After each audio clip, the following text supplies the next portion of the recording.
Now that we have a good foundation working with sets, we're going to move on to probability, which is an area where we use sets quite a bit. Let's think about probability this way. If you order a pizza, you know how much the pizza is going to cost before you even go and pay for it. But if you own a pizza business, you cannot predict accurately exactly how many pizzas will be sold every day. You can, however, predict about how many will be sold and about how much raw ingredients that you need to meet your demand for a particular day. In the situation of the pizza business owner, we call that a random experiment or a random occurrence. So it's impossible to know exactly how many, but we know within a reasonable amount about how many pizzas will be sold on a particular day or a particular week. And that's what probability is all about. When we have a random occurrence or a random experiment, the actual result is called an outcome. And we also use the term sample space to describe all of the possible outcomes for a given random experiment. Let's look at some examples of sample spaces. If I have a spinner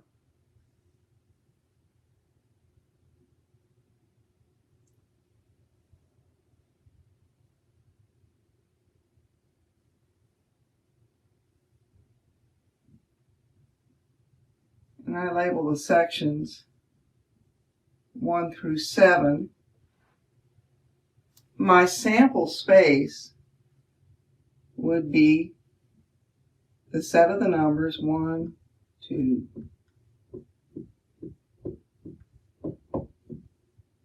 up to 7. This is called our sample space.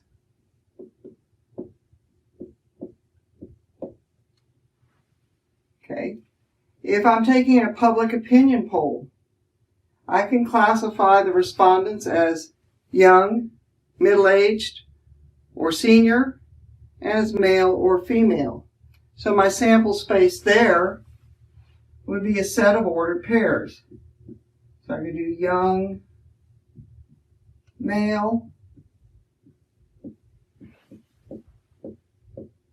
young, female,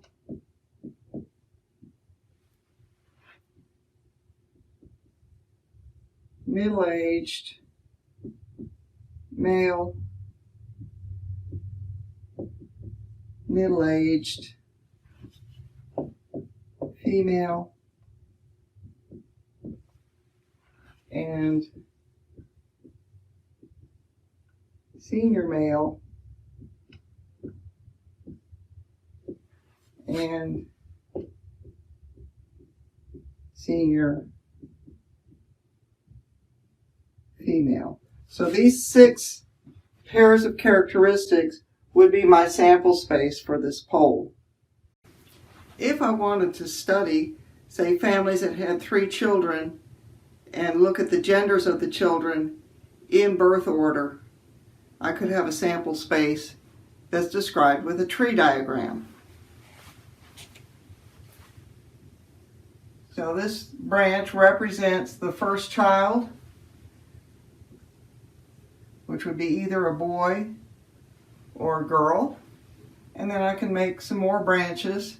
If the first child is a boy, then the second child could be a boy or a girl, and also with this occurrence. And then moving on to the third child, I have the same choices.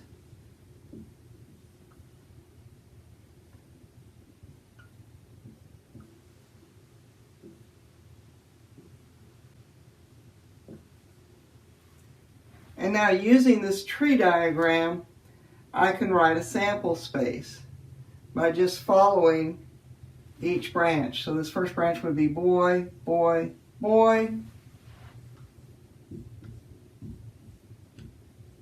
We'll make that an ordered triple. And then we could go boy, girl. No, let's do boy, boy, girl. Boy, boy, girl. And now we've used up those branches, so now we'll go to boy, girl, boy.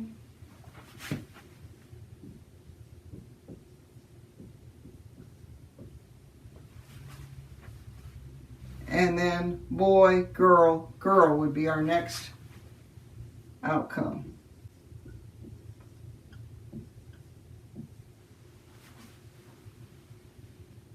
Okay, so we've used up all the options up here. Now let's look at one where the girl is the firstborn. I could have girl, boy, boy, girl, boy, boy.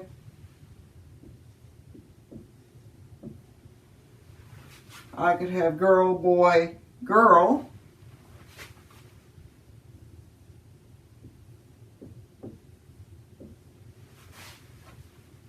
I could have girl, girl, boy.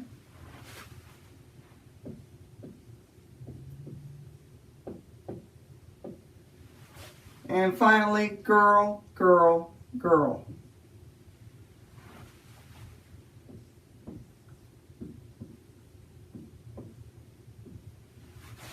So I can see from the tree that I had 8 outcomes, and I've listed 8 ordered triples for my sample space. So that's one way, when we have a few more outcomes, to kind of plot them out and make sure that we don't miss any. So pause your video now and work on checkpoint 1.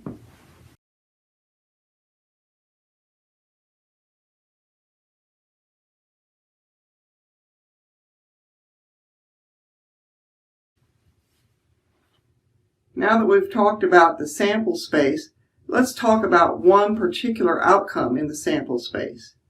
This is called an event.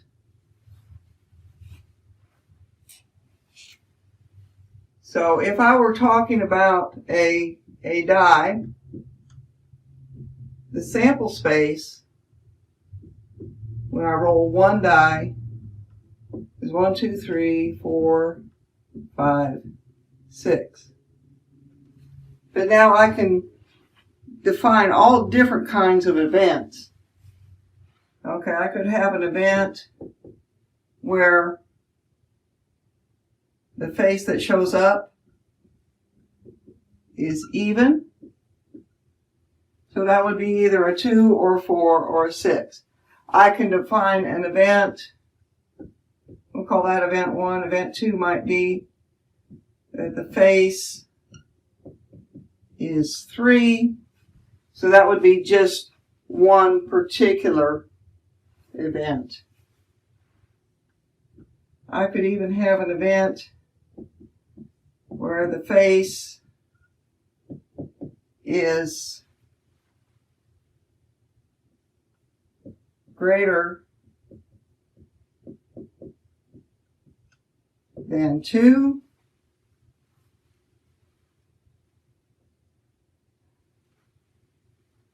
Okay, so that would be this set 3, 4, 5, 6. Face is even would be the set 2, 4, 6. Face is 3, of course, would be just the set of 3. I can also have an event where the number is less than 7. Well, on a die, all the numbers are less than 7. So my set would be 1, 2, 3, 4, 5, 6. And in the same way, I could have an event where the number is more than 10.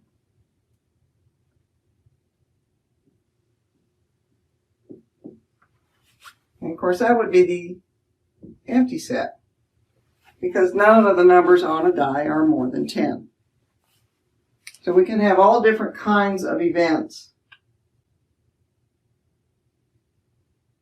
So let's look again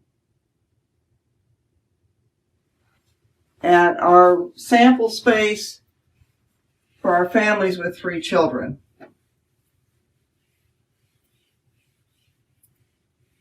So I'll write those out again.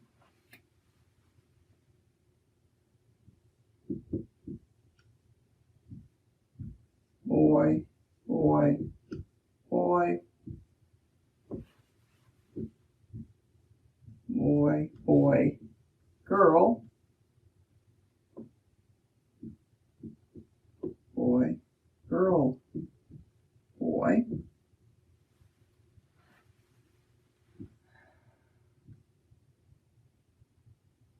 Start this one with girl, boy, boy. So here's the 3 boys. Here's all the possibilities with 2 boys. Now let's look at, what if I have 2 girls? I could have that.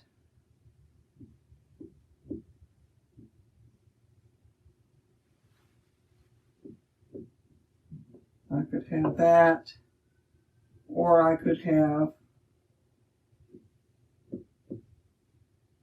the boy first and 2 girls afterwards. And then the last element in my sample space would be all 3 girls. So there's our sample space from our last example.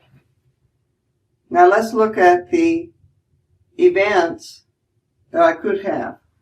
If I have an event where the family has exactly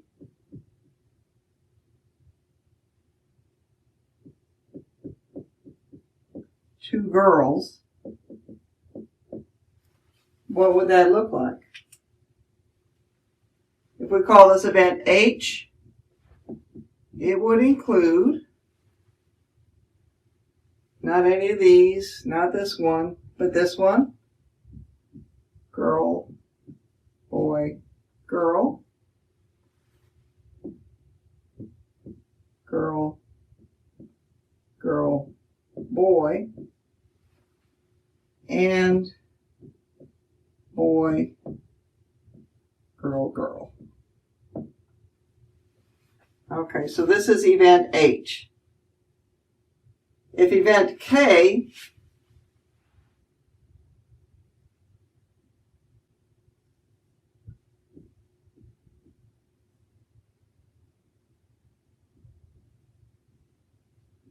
would be 3 children with 1 gender, the same gender for all of them, then that would look like this. Boy, boy, boy, or girl, girl, girl. So we call that event K. And then if we have 3 girls, of course there's only one way to have that. We call that event J. I have girl, girl, girl.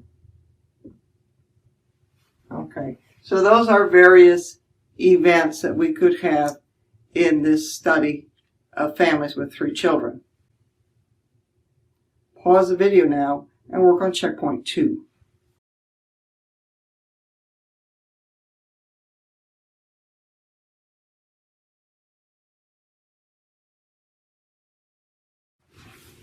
When we're talking about events and sample spaces, if I have an event like I described earlier where the number on a die is less than 7, the event's equal to the sample space, and we call this a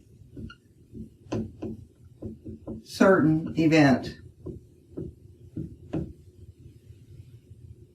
If the event is equal to the empty set, for instance, if we have an event that is the number on a die is greater than 10, that's not going to happen, and we call this an impossible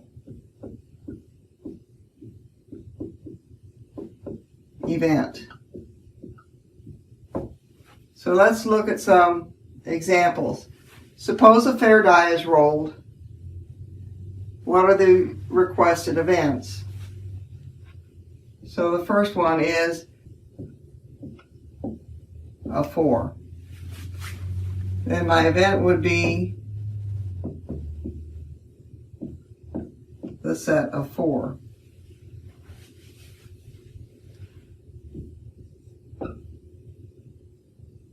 And if I have an event of the number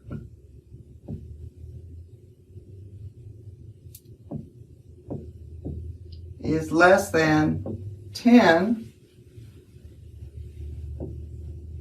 well, that event would be 1, 2, 3, 4, 5, 6. And then C, if the die shows a 7, well, we know that that cannot happen. So the event would be an impossible event, and the set would be the empty set. Pause the video now and work on checkpoint 3.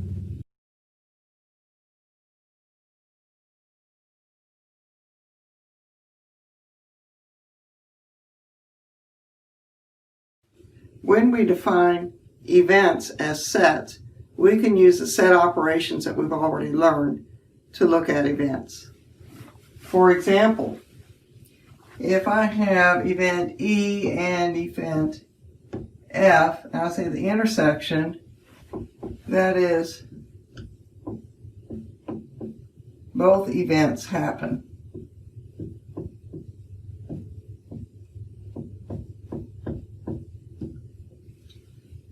Okay, if I have E union F,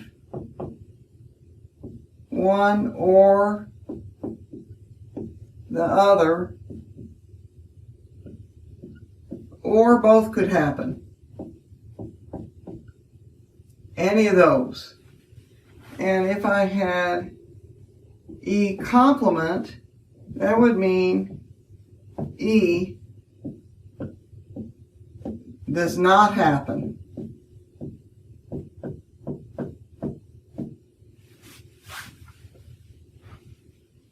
Okay, let's look at a problem where we can apply these.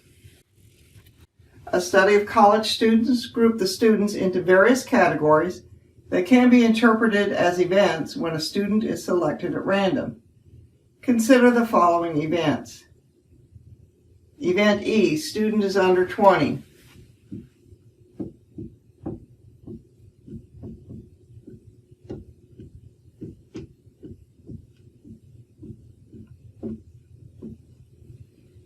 Event F,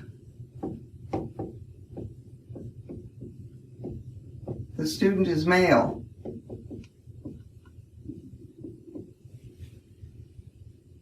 Event G, student is a business major.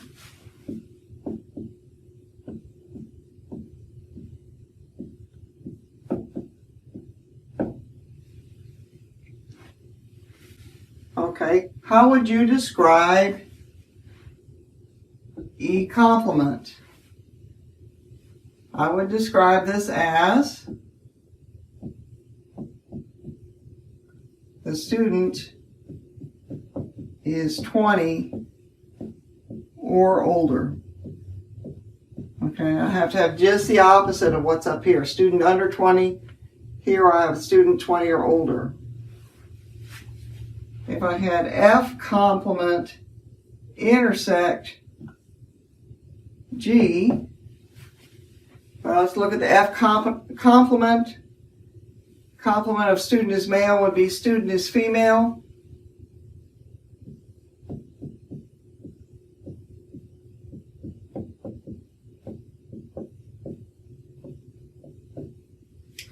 And then intersect G means that this both have to happen.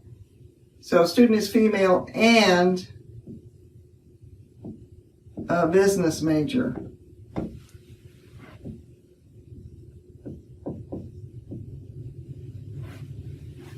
Okay, and then my last situation is E complement union G. So again, E complement, student is 20 or older, union G, so union means or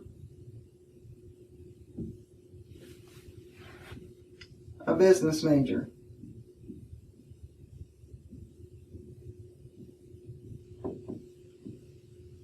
And we could say or both to make sure we cover everything.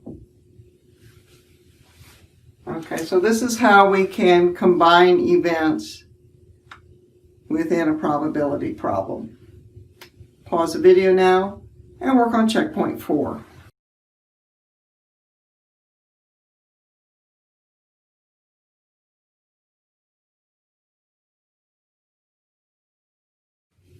Before we go on to a new example, I want to talk for just a moment about disjoint events. Disjoint events occur when the intersection between the two events is the empty set. So if I have my two events, E and F, and I say E intersect F, if this is the empty set, then these are disjoint events.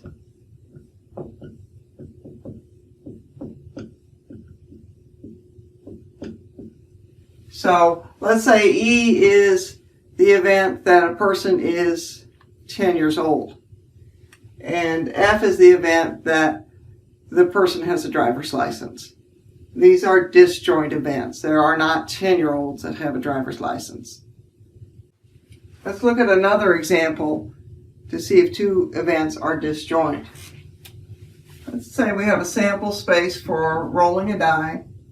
So 1, 2, 3, 5, 6.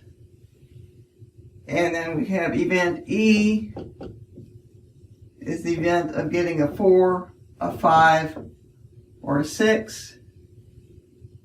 And event G is getting a 1 or a 2. Are these disjoint events? Well, we can see that E intersect G is the empty set. There are no elements in common. So yes, these are disjoint events. Pause the video now and work on checkpoint 5.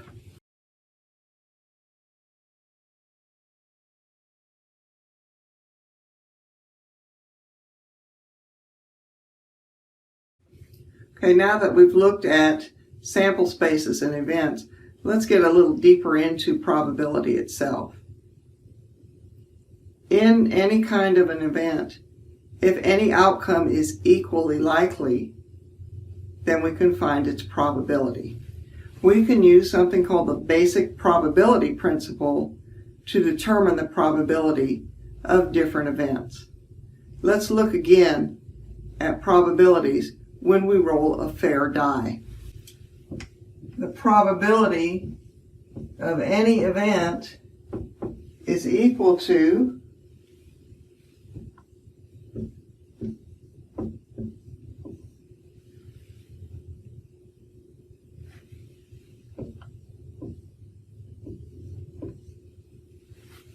this is our probability principle, and what it's saying is the probability of an event is equal to the number of outcomes that are in the event divided by the number of outcomes that are in the sample space. So for instance, if my sample space is again the die that I'm going to roll, the number of outcomes in that sample space is 6. And if my event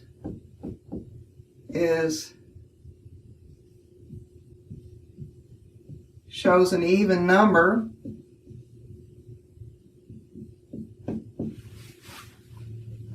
we know that's the set of 2, 4, and 6.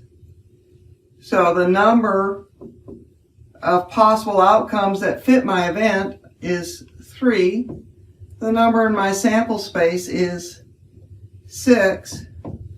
So my probability is 1/2, or we could write it as 0.5. Okay, so this is the probability. We could write it this way: the probability of getting an even number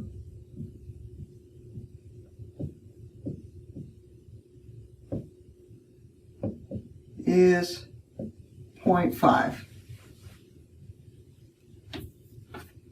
Okay, what if my event is that it shows a number less than 10? Well, all the numbers in the sample space are less than 10. So I have 6 there, and the sample space also has 6. So the probability is 1. If I roll a die, I'm going to get a number less than 10. And let's look at one more. Don't do the probability yet. Let's say event G is the die shows 8. Well, our standard die is not going to show 8. So the number of possibilities for the event is 0. The number for the sample space is still 6. But that gives us a probability of 0. So pause the video now and work on checkpoint 6.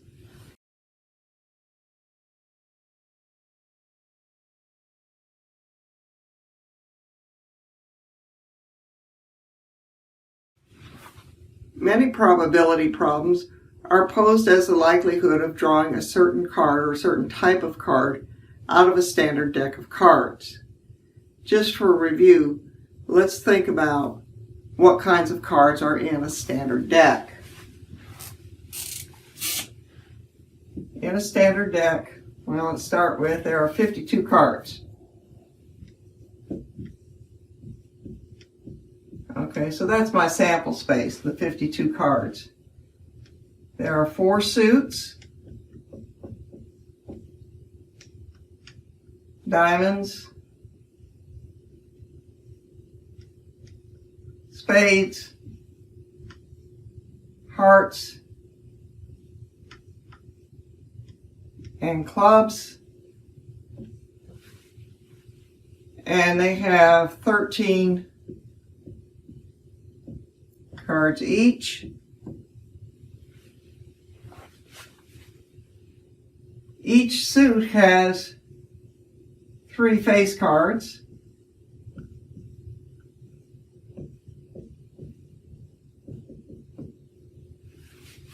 Okay, and those are the cards that have a picture of a person on them. So there's 3 face cards for each suit, and there are 4 suits.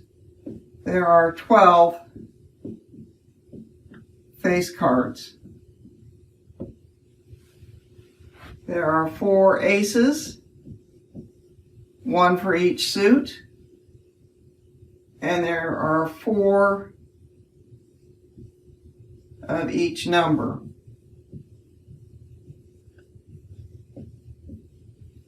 Again, 1 for each suit. So keep that in mind as we work through this example. If a single card is drawn at random from a standard well-shuffled 52-card deck, find the probability of each of the given events. So A, what's the probability of an ace? Well, I have 4 possibilities of drawing an ace out of 52 cards. I want to always reduce that to lowest terms. So it comes out to 1 out of 13.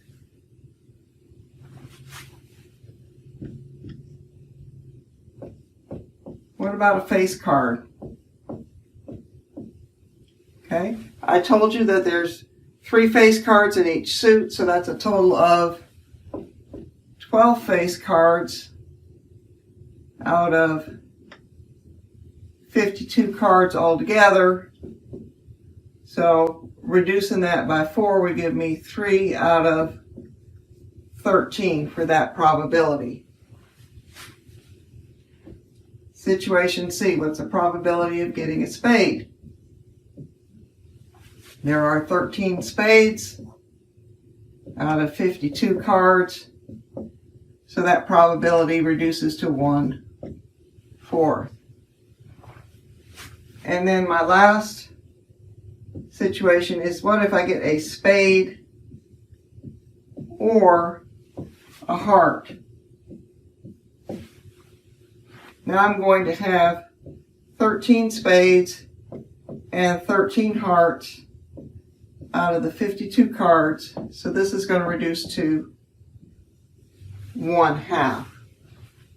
So those are some probabilities when drawing cards from a deck. Pause the video now and work on checkpoint 7.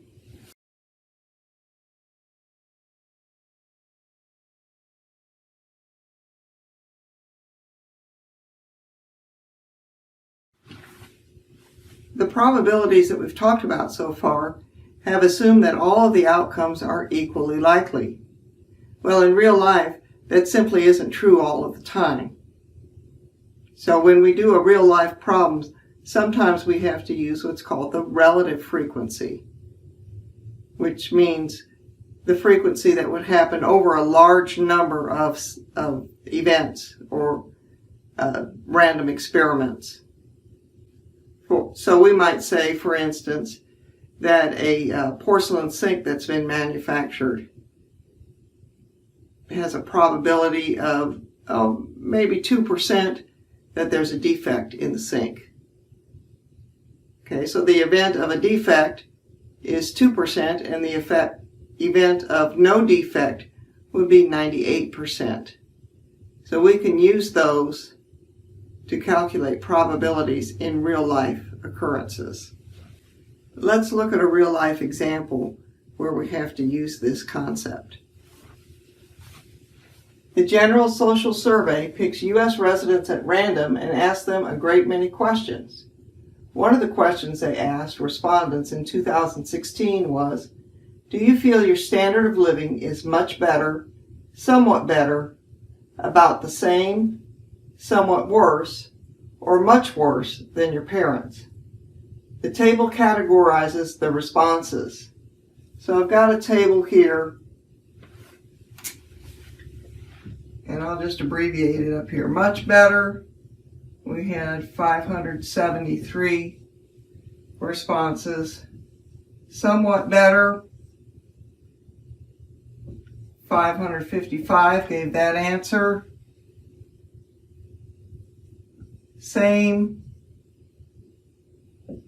466.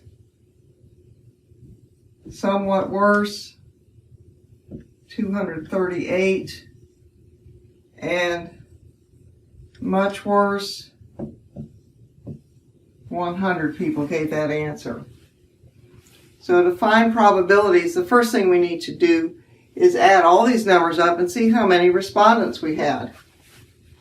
And when we do that, we end up with 1,932 respondents.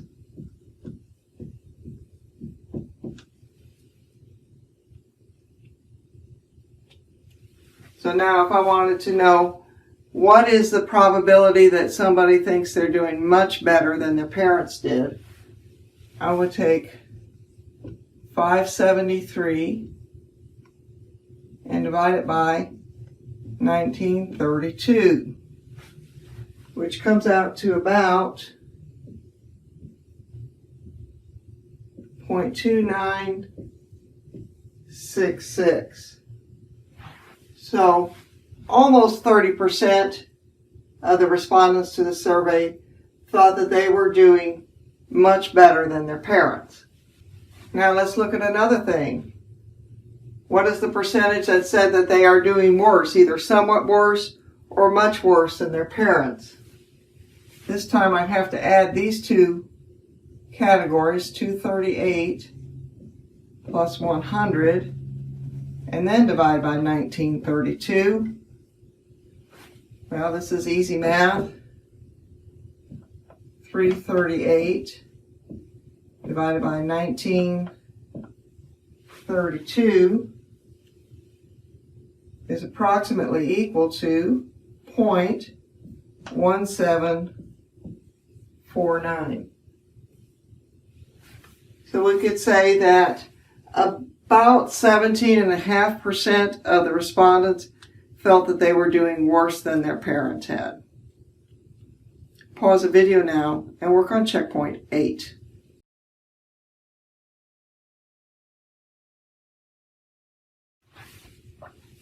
Let's sum up some of the things that we've talked about in this section. So, properties of probability.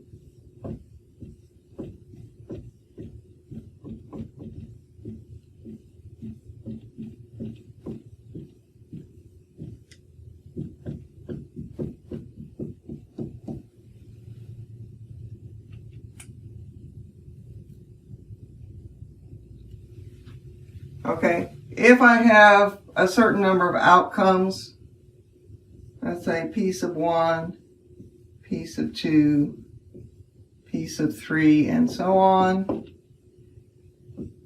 every probability is in between 0 and 1. Piece of 2 would be in between 0 and 1.